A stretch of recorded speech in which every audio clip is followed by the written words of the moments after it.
みんな、澄んだもんなのだ。今日は、中央アジアに位置する大きな国、カザフスタンに注目していくのだ。みんな、知ってた？僕たちが普段食べてるリンゴのルーツは、実はカザフスタンにあるのだ。昔の首都だったアルマトイっていう名前も、現地の言葉で、リンゴの父っていう意味らしいのだ。へえ、って感じなのだ。今日は、そんなカザフスタンに関するニュースを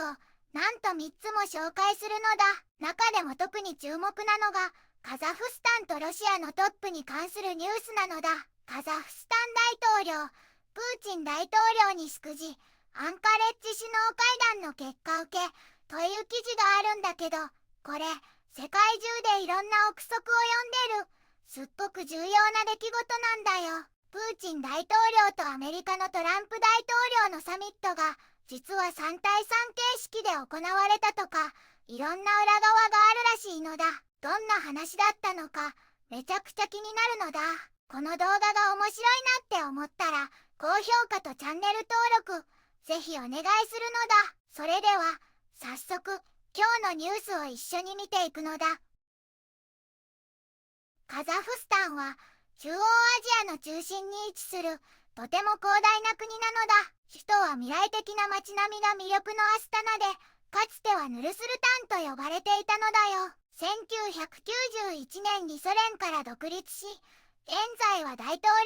制を敷いている国なのだ。およそ1900万人が暮らした民族国家で、古くからの遊牧文化と現代的な要素が融合しているのが特徴なのだ。主要産業は、豊富な石油や天然ガス、ウランなどの鉱物資源で、経済の大部分を支えているのだ。広大な草原が広がり、そこに点在する湖や山々は息を飲む美しさなのだよ。近年は中国が進める一帯一路の要衝としても注目されていて、国際的な存在感を増しているのだ。宇宙開発の中心地、バイコヌール宇宙基地があることでも有名で、ロシアの宇宙船がここから打ち上げられているのだ。中央アジアの雄として、これからも発展が期待される国なのだ。一つ目のニュースなのだ。カザフスタン大統領、プーチン大統領に祝辞、アンカレッジ首脳会談の結果受け、という記事なのだ。2025年8月17日、カザフスタンのトカエフ大統領とロシアのプーチン大統領が電話で会談したのだ。トカエフ大統領は、プーチン大統領がアメリカのトランプ大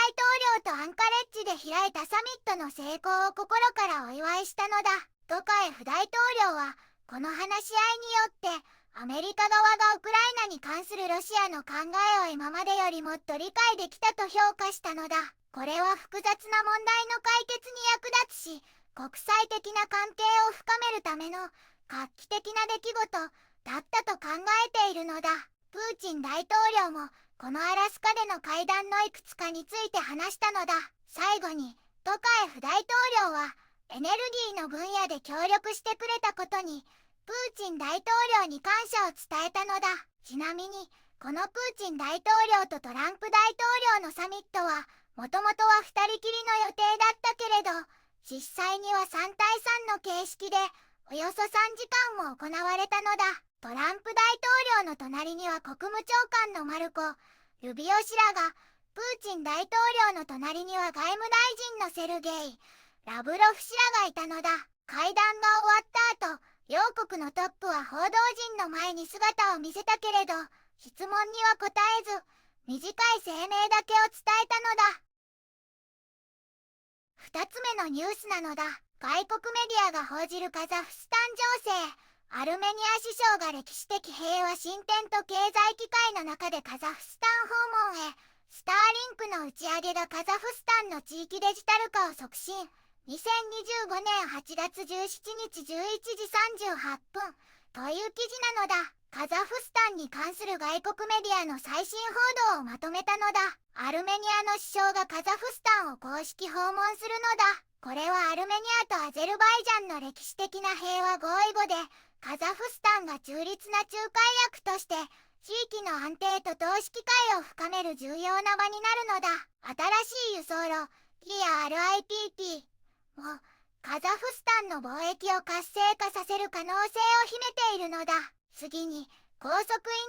ターネットのスターリンクサービスがカザフスタンで始まったのだ。遠隔地の学校や企業も高性能なネットを使えるようになり、地域全体のデジタル化が大きく進むのだ。カザフスタンは IT 輸出も好調で、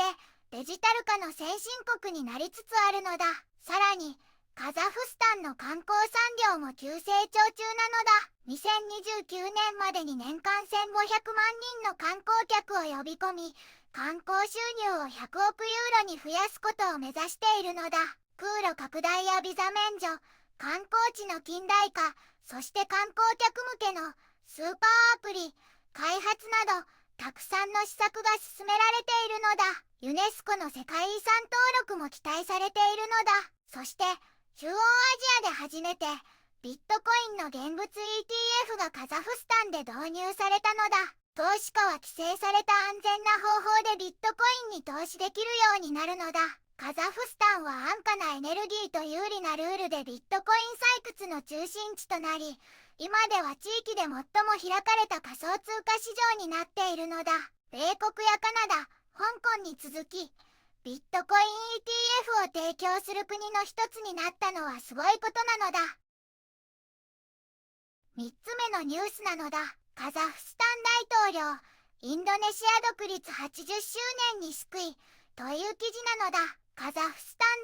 大統領さんがインドネシアの独立80周年を心からお祝いしたのだ。プラボー、スビアント大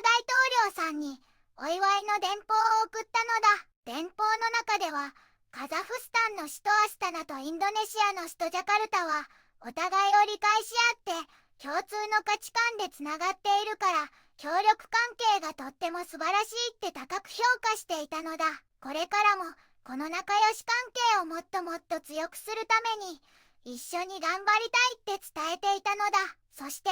カザフスタン大統領さんはプラボー、スビアント大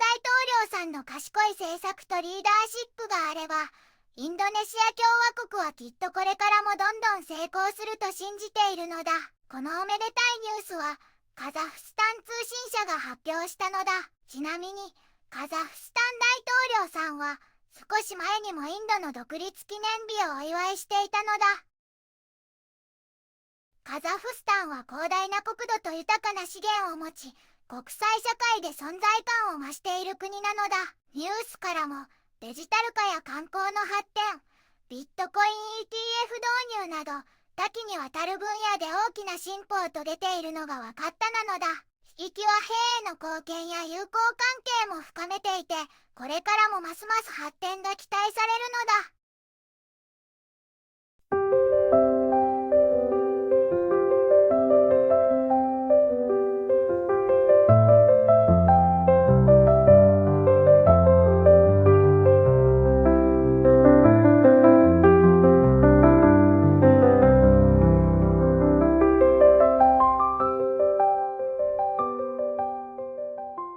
こんにちはなのだ。この番組では世界のあまり知られていない国や地域からちょっと不思議でちょっと感動するニュースをお届けするのだ。日本ではあまり話題にならないけど、世界には僕たちが知らないままの出来事や優しさや驚きに満ちた物語がたくさんあるのだよ。テレビでもネットでもあまり見かけないけれど本当はもっと伝えられるべき小さな世界の声、